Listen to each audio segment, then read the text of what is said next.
Hello friends.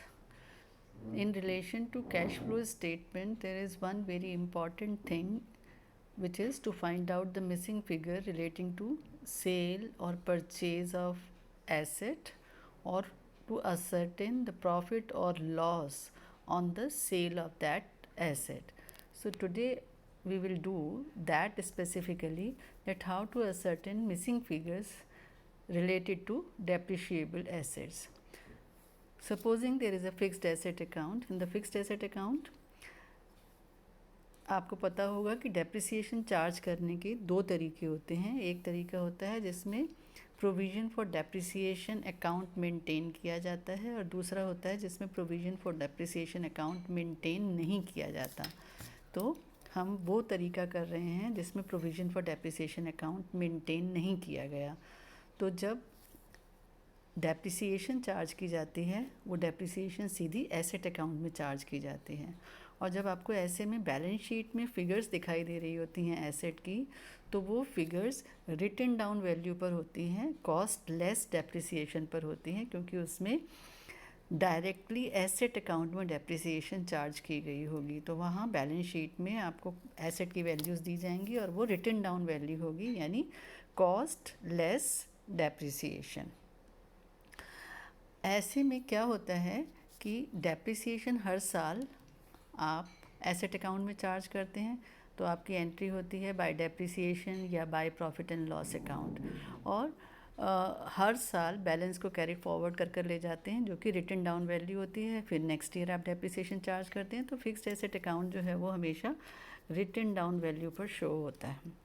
ऐसे में अगर हमें इंफॉर्मेशन दे रखी है एसेट से रिलेटेड, ओपनिंग बैलेंस दे रखा है और क्लोजिंग बैलेंस दे रखा है, हमें ये दे रखा है कि ड्यूरिंग द ईयर डेप्रिसिएशन कितनी चार्ज की गई है, हमें ये दे रखा है कि कितना एसेट बेचा गया है या उसकी रिटन डाउन वैल्यू कितनी थी और कितने में बेचा गया है, तो उसका लॉस हम यहाँ लिखेंगे.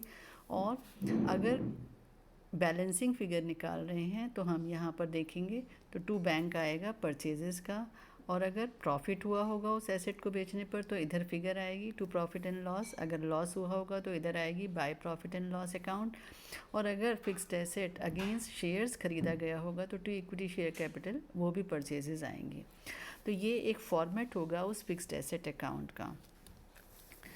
As you know that provision for depreciation is not maintained, that fixed asset account is being shown at a written down value. तो अगर हम इसको देखें एक इलस्ट्रेशन के थ्रू, सपोजिंग हमें वैल्यूज़ दे रखे हैं कि टेंजिबल फिक्स्ड एसेट नेट और रिटन डाउन वैल्यू, और जो कंपैरेटिव बैलेंस शीट होगी उसमें ओपनिंग में दे रखा है 6,20,000 और क्लोजिंग में दे रखा है 8,60,000. राइट, मैं ये नीचे वाले को हटाती हूँ. Yes, right. और during the year a machine costing 60,000, एक मशीन जिसकी कॉस्ट 60,000 थी, with in bracket depreciation provided there on 20,000, यानी ऐसी मशीन जिसकी कॉस्ट 60,000 थी और जिस पे 20,000 रुपये डेप्रिसिएशन चार्ज की गई थी. इसका मतलब है उसकी रिटन डाउन वैल्यू कितनी हुई? 40,000. It was sold at A loss of 10,000. तो 40,000 की रिटन डाउन वैल्यू की मशीन अगर 10,000 लॉस पर बेची गई, इसका मतलब उसको बेचने से आपको 30,000 रुपये मिले होंगे. तो आपकी एंट्री होगी अपने एसेट अकाउंट में. पहले आप ओपनिंग बैलेंस लिखेंगे, ये आपका ओपनिंग बैलेंस हो गया.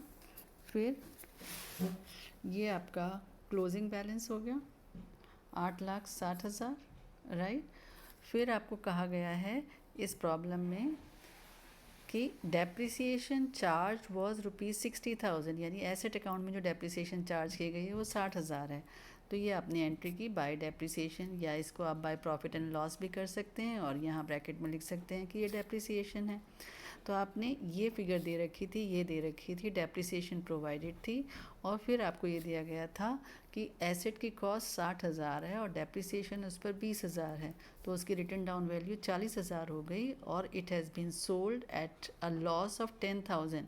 तो आपने लॉस को यहाँ लिखा बाय प्रॉफिट एंड लॉस, और 30,000 उसकी सेल प्रोसीड्स हो गई.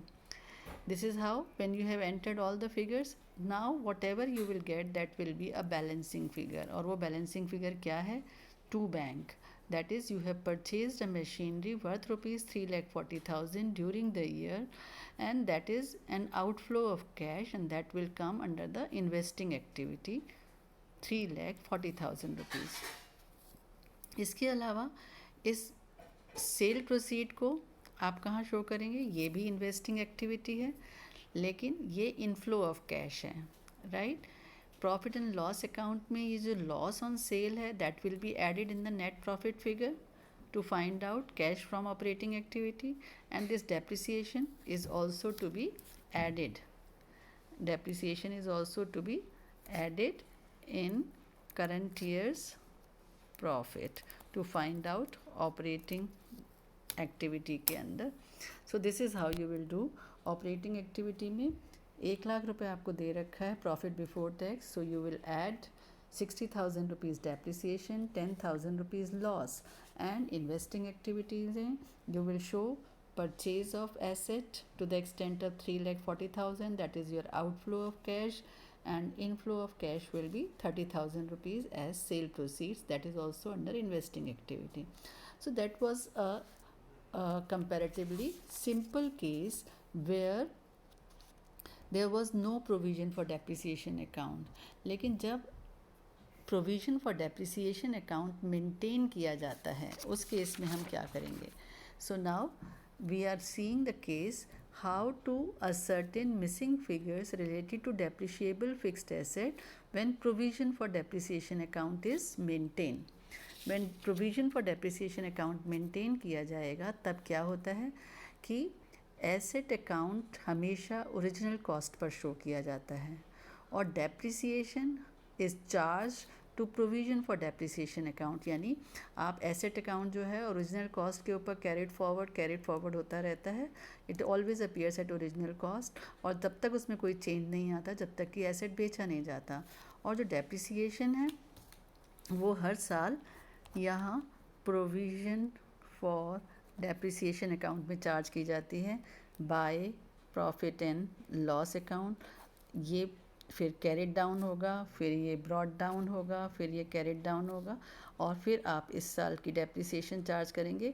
तो डेप्रिसिएशन क्या होती है? हर साल ऐड होती जाती है, इंक्रीज़ होती जाती है, इसीलिए हम इसे एक्यूमुलेटेड डेप्रिसिएशन भी कहते हैं, राइट?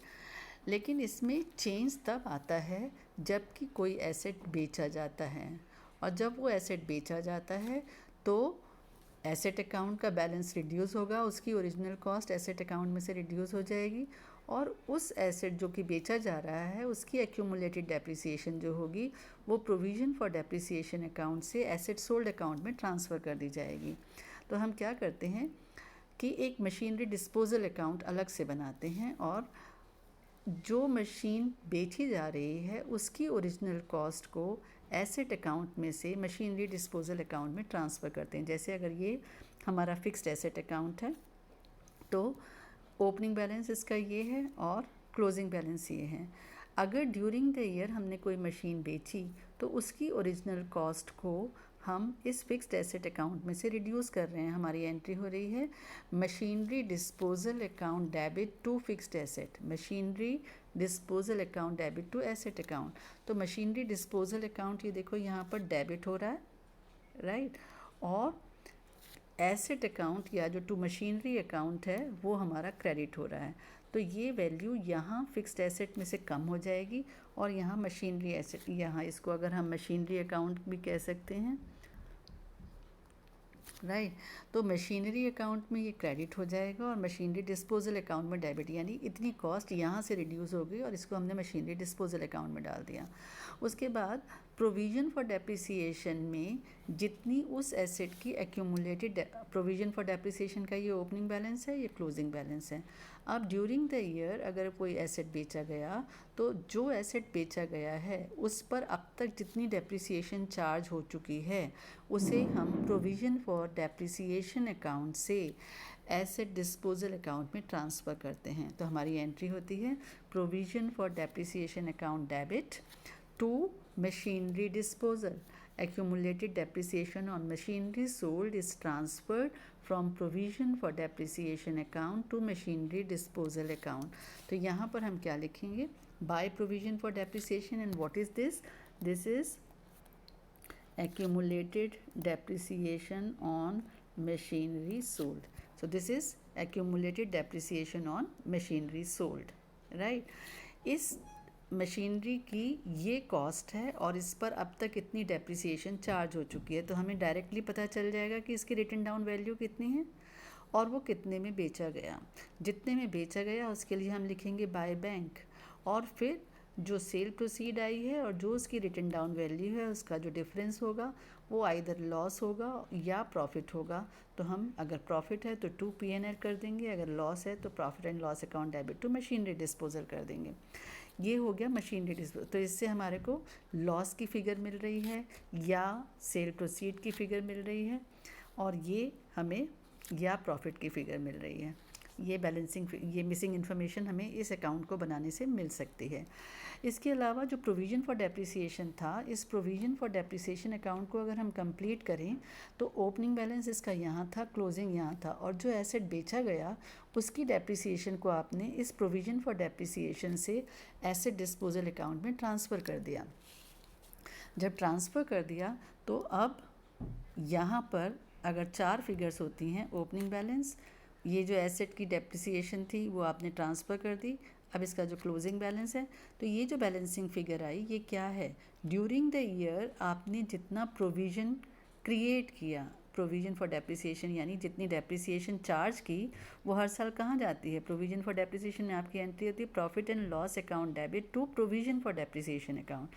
तो ये एंट्री है डेप्रिसिएशन चार्ज और प्रोवाइडेड ड्यूरिंग द ईयर की। तो आपको प्रोविज़न फॉर डेप्रिसिएशन से ये वाली फ़िगर, बैलेंसिंग फ़िगर मिल सकती है कि इस साल कितनी डेप्रिसिएशन चार्ज हुई। तो कई प्रॉब्लम्स ऐसी हो सकती हैं जहाँ पर ये डेप्रिसिएशन चार्ज आपको दी ना गई हो और आपको निकालनी पड़े एज ए मिसिंग इन्फॉर्मेशन। तो ये आपकी बैलेंसिंग फ़िगर हो गई, राइट। ये आपने बैलेंसिंग फ़िगर निकाली, और ये डेप्रिसिएशन कहाँ जाएगी, that is to be added to current year's profit for finding out operating activity के अकॉर्डिंग कितना हमारे को प्रॉफिट या वो कैश इनफ्लो हुआ है। अब मशीनरी डिस्पोजल अकाउंट हम कंप्लीट कर चुके, उससे हमें प्रॉफिट या लॉस मिल गया या सेल प्रोसीड मिल गई और ये अकाउंट कंप्लीट हो गया। प्रोविज़न फॉर डेप्रिसिएशन से हमने डेप्रिसिएशन ड्यूरिंग द ईयर कितनी चार्ज की ये मिल गया, ये मिसिंग इन्फॉर्मेशन मिली।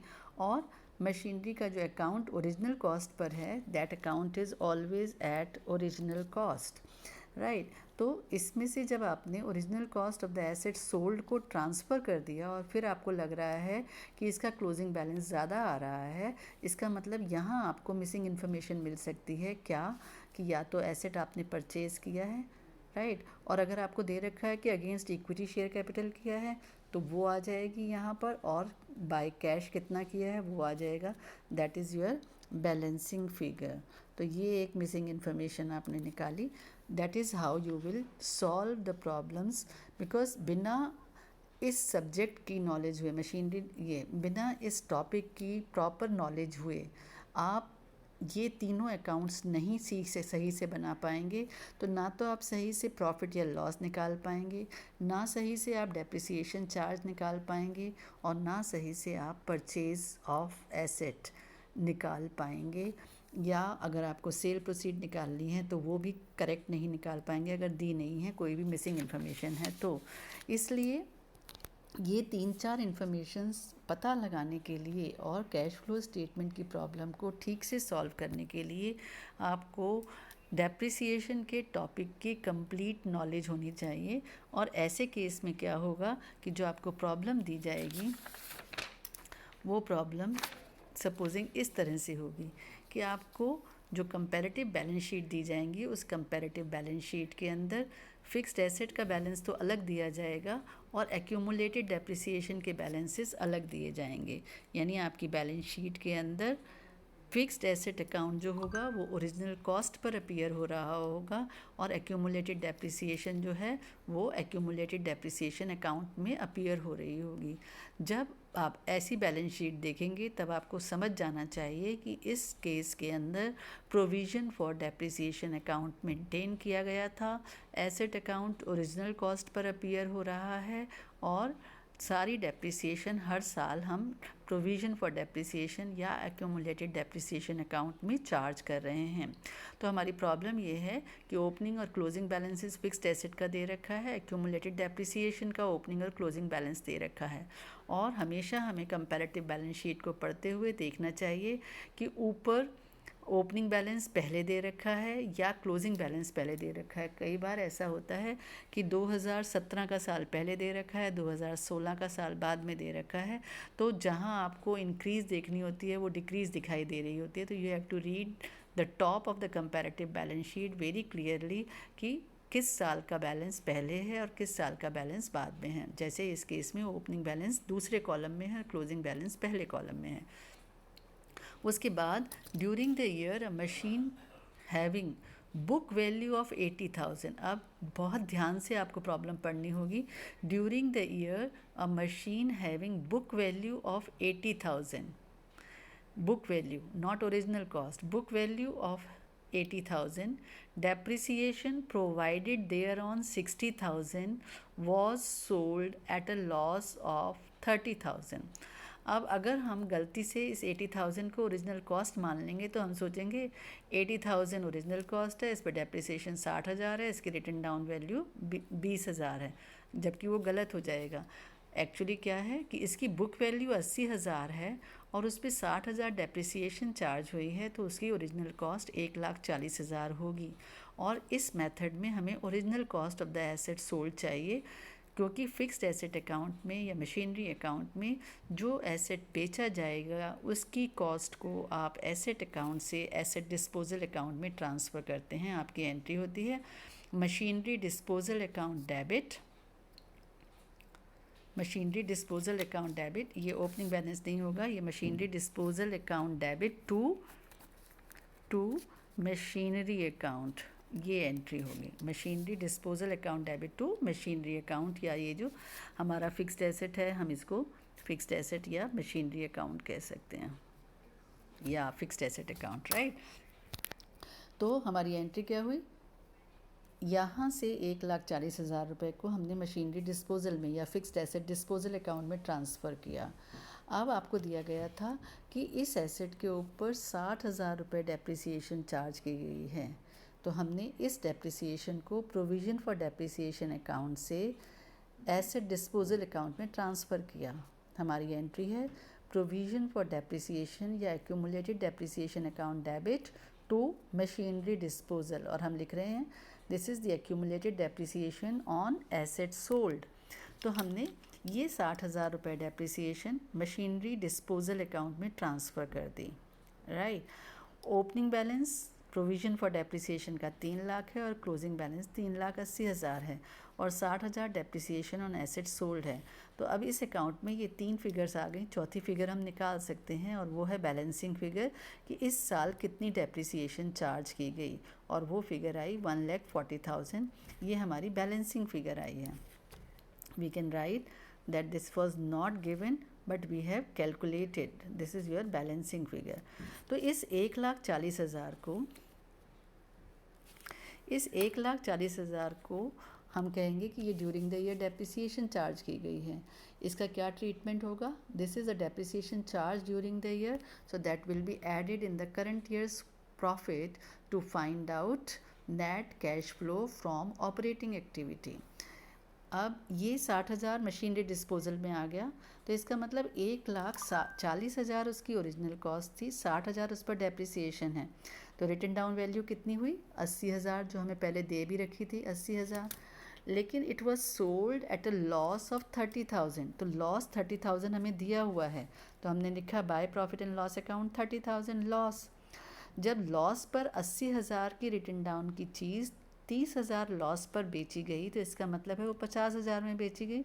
हम यहाँ 50,000 वैसे भी लिख सकते हैं, otherwise that will be a balancing figure also. तो ये हमारी सेल प्रोसीड्स हो गई, ये इन्वेस्टिंग एक्टिविटी है, that will be an inflow of cash. ये लॉस ऑन सेल है, that will be added in the current year's profit, right. और ये जो 1,40,000 है, that will be added in the current year's profit for finding out net cash flow from operating activity. और यहाँ जो हमने asset account बनाया था, 1,40,000 हमारा ट्रांसफ़र हो गया था मशीनरी डिस्पोजल में, क्योंकि उसकी कॉस्ट थी जो एसेट बेचा गया। यहाँ हमें बैलेंसिंग फिगर मिली 4,40,000। तो this is a investing activity and that is an outflow of cash. It will be shown under the heading investing activity. So this is how you will solve this problem. यहाँ अब आपको I hope you have understood.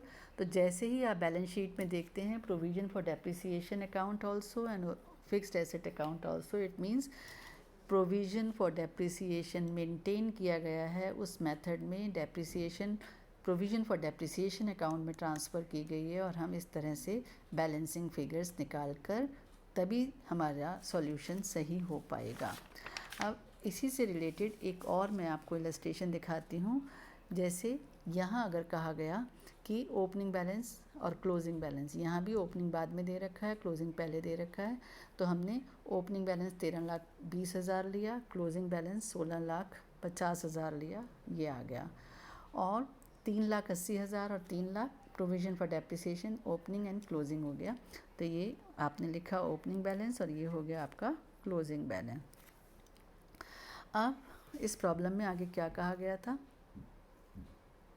During the year a machine having book value of 80,000। अब यहाँ भी machine की book value 80,000 है, depreciation charge there on 60,000, उसके ऊपर भी डेप्रिसिएशन, यानी पहले जैसा ही केस है वही केस का मॉडिफिकेशन है। 1,40,000 हो गई, 80,000 रिटर्न डाउन वैल्यू और डेप्रिसिएशन चार्ज 60,000, तो उसकी ओरिजिनल कॉस्ट 1,40,000 हो गई। वही करेंगे जो हमने पिछले मेथड में किया था कि फिक्स्ड एसेट में से ये मशीनरी डिस्पोजल की जो ओरिजिनल कॉस्ट है उसे फिक्स्ड एसेट अकाउंट में से यहाँ ट्रांसफ़र कर रहे हैं मशीनरी डिस्पोजल में। तो 1,40,000 यहाँ ट्रांसफ़र हो गया और यहाँ ये इसमें से लेस हो जाएगा। अब 1,40,000 इधर है, 16,50 इधर है, 17,90,000 हुआ। और यहाँ कहाँ गया था कि machine having a written down value of 80,000, depreciation charge 60,000 was sold at a loss of 37.5%, यानी 80,000 written down value machine, 80,000 written down value वाली मशीन 37.5% लॉस पर बेची गई। तो अगर हम 80,000 का 37.5% निकालते हैं तो वो 30,000 ही आता है। तो हम लॉस को यहाँ लिखेंगे 30,000 को, फिर वही 50,000 आपकी सेल प्रोसीड आ जाएगी। और प्रोविज़न फॉर डेप्रिसिएशन ये बिल्कुल वैसी ही पिछली जैसी प्रॉब्लम है, 60,000 आपकी एक्यूमुलेटेड डेप्रिसिएशन है, डेप्रिसिएशन चार्ज वो प्रोविज़न फॉर डेप्रिसिएशन से मशीनरी डिस्पोजल में ट्रांसफ़र हो गई और आपका इस तरह से यहाँ पर भी 1,40,000 आ गया और यहाँ भी 1,40,000 है। इस तरह से अब आपने लॉस निकाला, ये लॉस जो है ऐड होगा इन द करंट ईयर्स प्रॉफिट, और 50,000 इन्वेस्टिंग एक्टिविटी है, इनफ्लो ऑफ कैश हो जाएगा। और यहाँ पर ये डेप्रिसिएशन चार्ज है तो ये to be added in the current year's profit हो जाएगी for finding out operating activity. और अब इस प्रॉब्लम में आगे एक लाइन और कही गई है और वो क्या था कि अ machine costing 30,000 was purchased bye issue of equity shares, यानी मशीन खरीदी गई ड्यूरिंग द ईयर और 30,000 की मशीन खरीदी गई और उसके बदले दिया क्या गया, इक्विटी शेयर्स दिए गए 10 रुपये वाले at a premium of 20%, at a premium of 20%। तो इसका मतलब क्या हुआ, 10 रुपये वाला शेयर 20% मतलब 12 रुपये में, 12 रुपये में दिया गया, 10 रुपये वाला शेयर 12 रुपये में दिया गया। तो अगर 12 रुपये का एक शेयर है ₹12 के बदले अगर आप ₹12 की कोई मशीन ख़रीदते हैं तो आप 1 शेयर इशू कर रहे हैं, अगर 1 है तो 1/12। और अगर आप ₹30,000 की मशीन ख़रीद रहे हैं तो कितने शेयर्स आप इशू करेंगे?